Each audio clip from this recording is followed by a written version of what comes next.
জলই জীবন, কিন্তু এই জলই যদি হয় বিষময়, শুধু পানির মধ্যেই নয়, এখন এই বিষ ঢুকে পড়েছে আমাদের প্রতিদিনকার ভাতের থালায়। এই বিষের নাম আর্সেনিক। আর এই মুহূর্তে এই আর্সেনিকের ঝুঁকিতে রয়েছে পুরো এশিয়া, বিশেষ করে বাংলাদেশ। সম্প্রতি আন্তর্জাতিক খ্যাতিসম্পন্ন জার্নাল দ্য ল্যান্সেট প্ল্যানেটারি হেলথে প্রকাশিত হয়েছে এক চাঞ্চল্যকর গবেষণা প্রতিবেদন।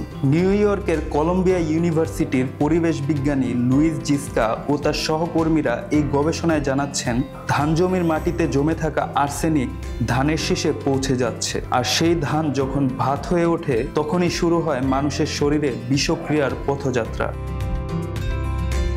10 বছরেরও বেশি সময় ধরে 28 ধরনের চাল পরীক্ষা করে গবেষকরা নিশ্চিত হয়েছেন যে চালের মধ্যে উপস্থিত আর্সেনিক কোনোভাবেই নিরাপদ নয়। বিশেষ করে বাংলাদেশ, ভারত, ভিয়েতনাম, থাইল্যান্ড ও চীন সহ দেশগুলো সবচেয়ে বেশি ঝুঁকিতে রয়েছে।